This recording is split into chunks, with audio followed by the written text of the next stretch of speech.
everyone, it's your girl Maddie here, aka Beaver Mosh, here today to talk to you about the Side Quest, a new split album from, on one hand, the San Jose based Dungeon Crawl, and on the other hand, we have the Bloomington, Indiana based Throne of Iron.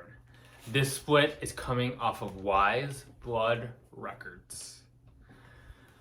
Now, on the first half of this, Dungeon Crawl plays a very West Coast inspired, full-throttled thrash metal.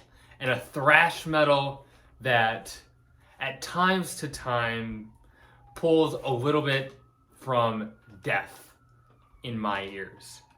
And the other half of this, Throne of Iron plays a very anthemic, fist-pumping, classic heavy metal sound. A sound that calls back to bands such as Cirith Ungol and the likes.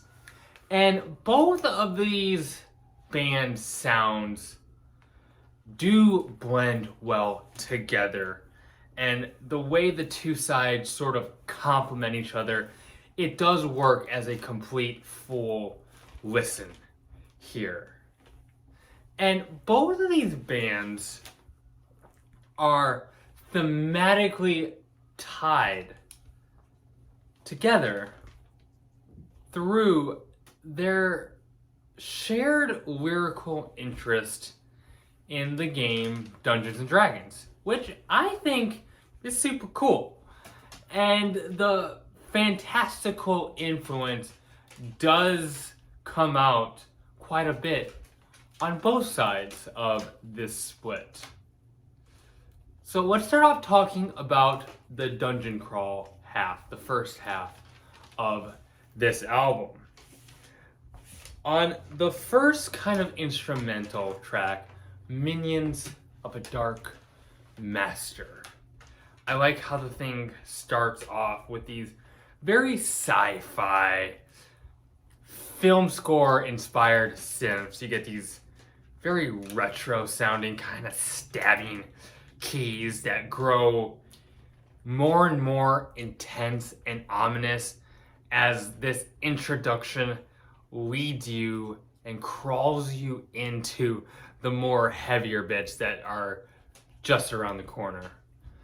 The first real headbanger on this, Where the Coin Falls, you get these crunchy, hyper aggressive and punky thrash riffs that just kind of race at you.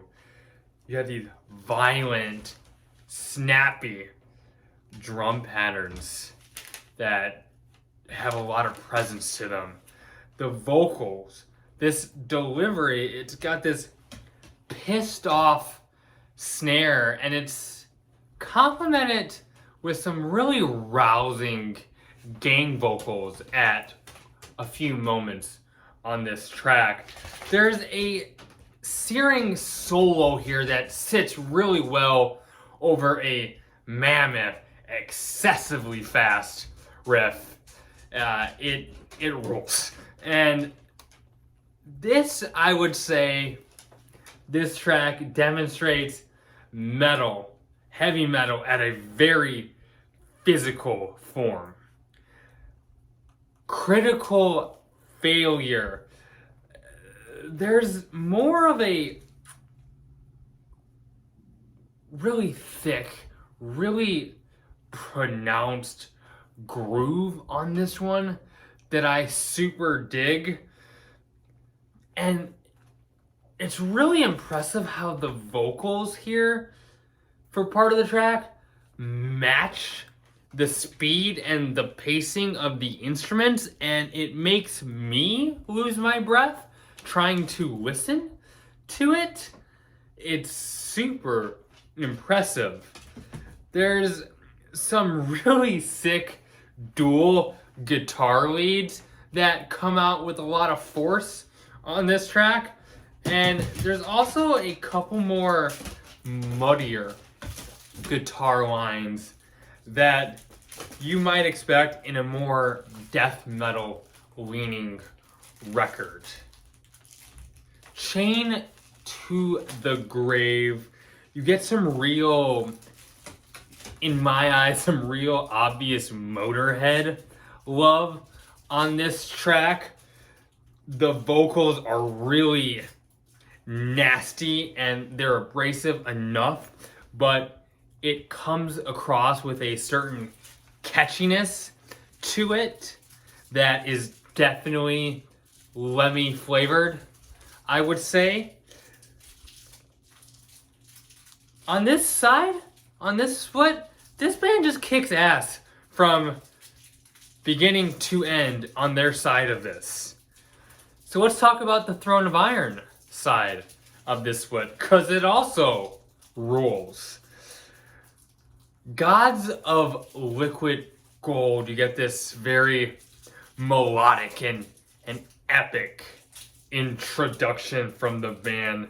The drum sound super big here, real pounding and lively playing from the drummer.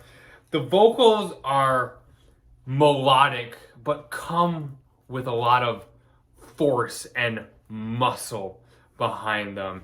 And I also like the really reverb heavy effects on them here. They kind of sound like they're coming out of a cave, and it just kind of adds to the fantasticalness of it. The chorus here really sticks. It's really catchy and grandiose. And the riffs have a certain sharpness and crispness, but it also hits with a real grittiness as well, and those two kind of fields work in tandem on the guitar tone really well. There's a guitar solo here that doesn't necessarily have that typical shredding approach to it, but instead takes a more lyrical sense to it. It's pretty emotive, and it matches the feeling I feel that the vocals present before the solo. And it's different and really cool and exciting to my ears to hear a solo like this that isn't quite what I am used to hearing on metal albums like this. Curse of the Lightning Mancer. I love the chunky palm muted gallops that the guitar works into the mix here. This track is full of just some awesome hooks, and sung with a sort of nasally delivery that does mix well with the more soaring vocal delivery you would expect from a heavy metal record like this, just with a little different tonality.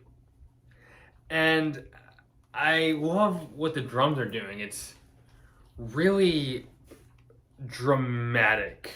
These like dun dun dun dun that come in with the riffs as well. The guitarist allows themselves to show off a little more on this solo compared to the last, but it still does lean more into that very melodic approach and kind of continues to do that, the guitars in general, throughout the split. And as I said, I like this kind of unique way of playing on a more traditional heavy metal track. Okay, the song Tricksters. Yes. You get these really catchy, striking riffs that maintain a bite and a melodicism at the same time. I love the charismatic, super confident chorus on this one. And the guitar solo again comes in with such vibrancy and presence. And so let's talk about the second half of this track, because it's really awesome. The drums come in full force. You get these staccato bits being matched from the guitars and the vocals with this super nice, super catchy, shouty refrain that just kind of makes the hair raise on my arms. This is a super electric, pure heavy metal song, and it's one of my favorite heavy metal songs, I will say, that I heard in 2022. It's just so much fun. It's like the previous side. Throne of Iron makes a big impact with just a very short amount of time. 3 songs. Yeah, this split from with both band contributions, this split rips. It kind of came out of nowhere for me, and I hope more people catch wind of this thing. It's just it leaves a hell of it really draws my attention throughout.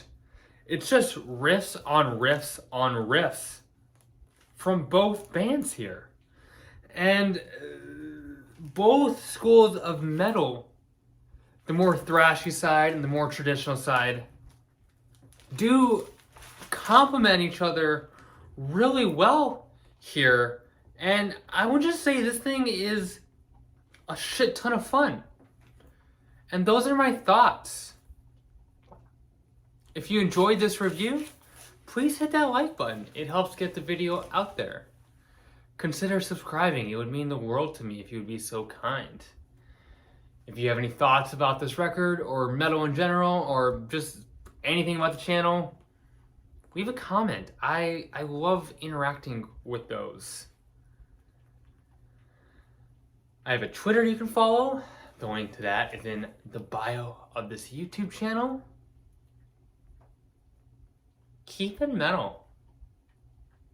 My name is Maddie, aka Beaver Mosh, and I'm signing off.